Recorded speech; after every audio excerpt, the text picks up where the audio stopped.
Welcome to Sunday Night Sports News. It's January 18, 2026, but I will be talking news that happened from January 12th to today. I just got done watching Bears Rams, so I'll get the NFL divisional round update tomorrow during the time that the national championship game will be played. All right. So it's the first episode of the Sunday Night Sports News. We're going to see how this works. If things go very well, I'll hopefully keep doing this probably next week or two. And if things don't go very well, I will probably do a Sunday Night Sports News once a month. So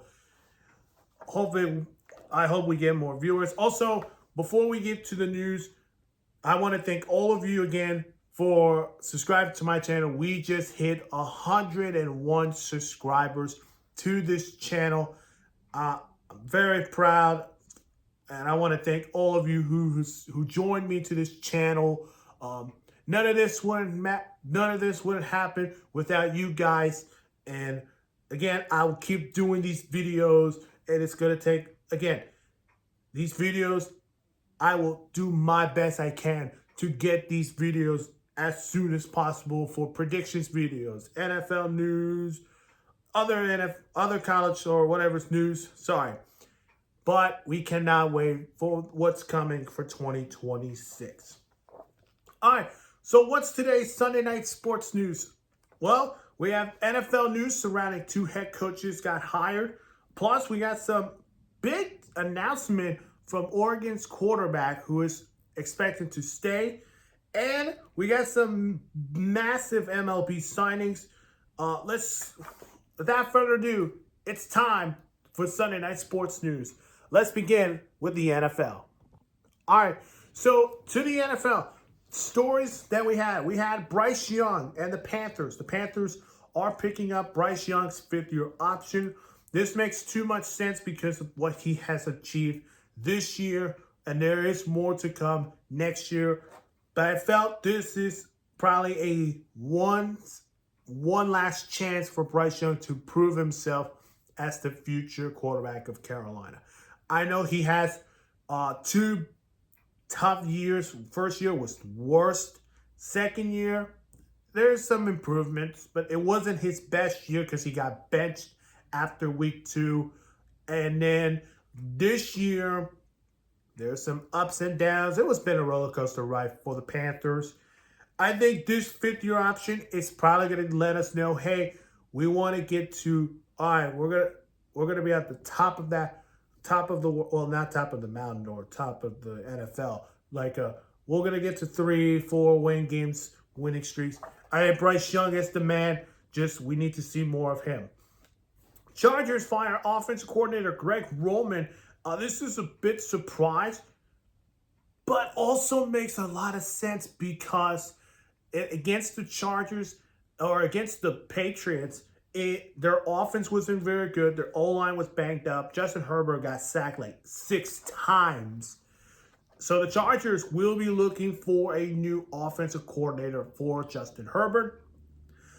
Mike Tomlin has stepped down as Steelers head coach after 19 seasons.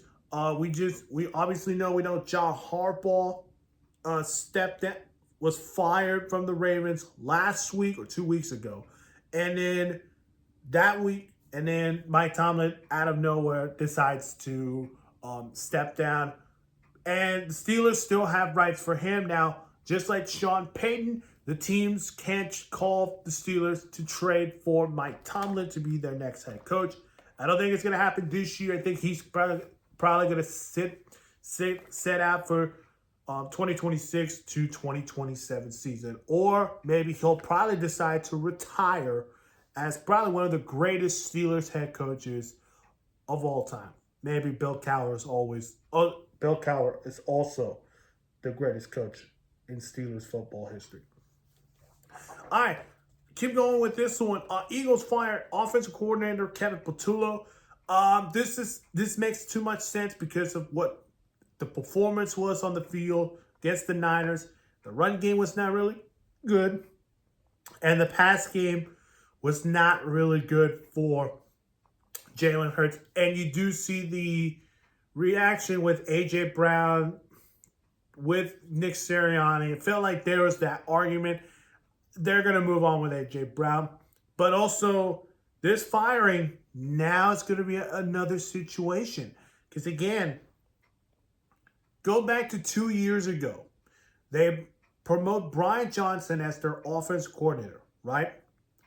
They were on I believe 10-1 until they lost their last few games, lost to the Buccaneers in the wild card game.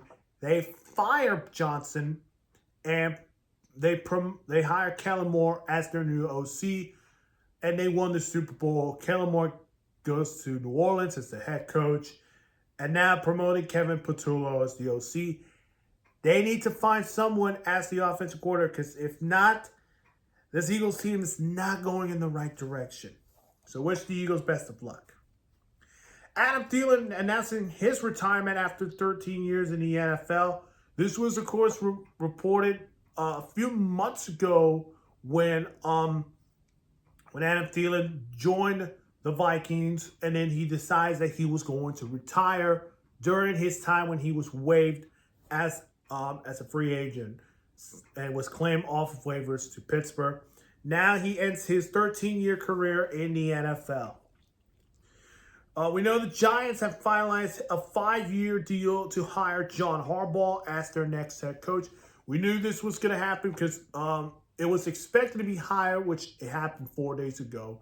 But on Saturday night or Saturday morning, we just got it finalized that it is going to be the Giants hiring John Harbaugh as their new head coach.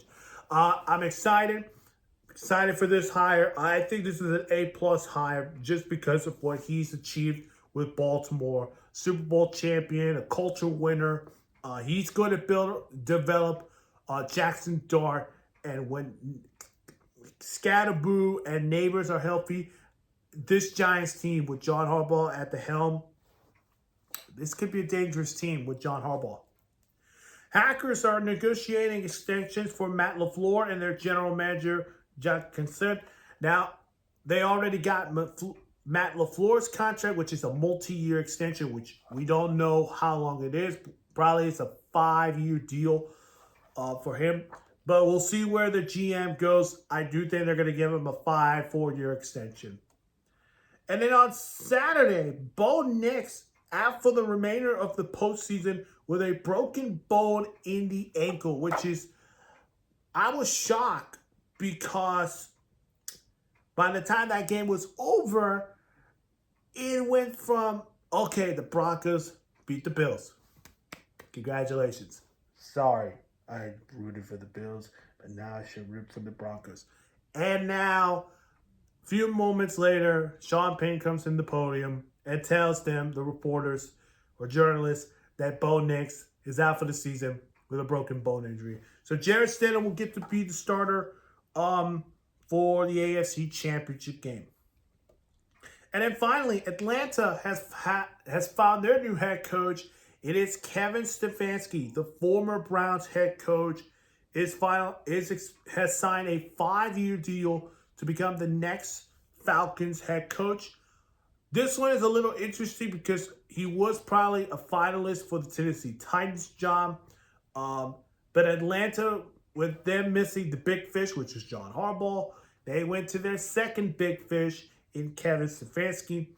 I'm excited about this one, but also confusing because he's going to work with Michael Penix Jr., who year 3 has to be a big year. He needs to step up in his 3rd year.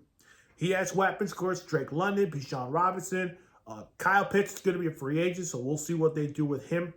And the defense that he's going to look at, it's going to remain with Jeff Ulbrich, probably going to be the defense coordinator for next year. I'll give this one a B+. I think he's a solid head coach. He is a quarterback-minded whisperer. I just think with this division, you got to deal with Todd Bowles in the Bucs, Dave Canales in Carolina, and Kellen Moore in New Orleans. I believe next year's the NFC South division it's probably going to be a 4-horse race. So you never know whoever goes to last place. But overall, Kevin Stefanski is an Atlanta Falcon head coach. B+. Now let's get to college football news. All right, the biggest college football news surrounding is Dante Moore returning to Oregon in 2026. He was the projected number 2 pick of the 2026 draft. Unfortunately, Moore decides to stay in college. I think this makes too much sense because he needs more learning. He wants to be a number 1 quarterback in the 2027 draft. I don't think he's going to be the best quarterback of 2027 draft. Look at the quarterbacks we're probably going to be hearing. John Mateer. Again, John Mateer is also going to return to Oklahoma, which is no surprise. But John Mateer returning to Oklahoma, that's massive. But Dante Moore, I believe he's a number 2, probably he's number 1, but I think number 2 is where I think he is right now. But yeah, we'll see what he does in Oregon. But how much would that affect Dylan Raiola's future in Oregon? He's still going to stay. Again, he has the fibula injury. We'll see. He'll probably end up being the backup.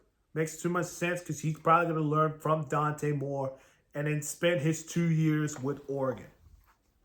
Oregon will lose their tight end Keon Sequa and safety Dylan Townman to the draft. They have declared to go to the draft.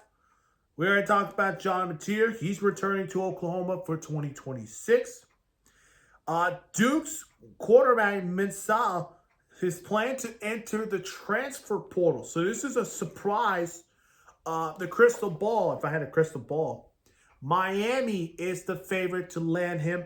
I think Miami will be a great fit, especially Carson Beck is going to end up going to the draft. And as always, I think he fits there with Miami. We'll see. Ole Miss's Trinity Chambliss has sued NCAA for extra year of eligibility. I believe he is also joining the 2026 draft class, but unfortunately, he wants to do another year in college football. If he doesn't come back to Ole Miss, again, Deuce Knight is going to be their starter. But if he does return, I think it fits very well with Ole Miss. Let's go to the MLB. All right, so we have 2 big or massive news. So the Cubs signing third baseman Alex Bergman to 5-year, $165 million deal from the Red Sox. Chicago's got to love this signing. Third baseman, he'll be your starting third baseman. Massive deal for him. St. Louis has traded their third baseman, Nolan Alvarado, to Arizona. The Dodgers signed right fielder Kyle Tucker to a 4-year, $240 million deal. This one I'm a little confusing. How's he getting $240 million deal? And he rejected a deal that we're going to talk about. He has rejected Toronto's 10 years, $350 million deal. He rejected that deal for a $240 million deal. I don't know why, but Kyle Tucker is going to be an all-star with Mookie Betts, Shohei Ohtani, I can't even know that. Freddie Freeman. There you go. They have superstars in Los Angeles, and wow, now they added a big one in Kyle Tucker. Mets have signed shortstopper Bo Bichette to a 3-year, $126 million deal. He was one of the big names in free agency. Thought Toronto would re-sign him, but unfortunately, the Mets bring him for a 3-year, $126 million deal. That's it for the first edition of Sunday Night Sports News. January 18, 2026. If you've not seen my other videos, go check them out on my channel. Of course, make sure to hit the like button, subscribe to the channel, and hit that notification bell for more sports news.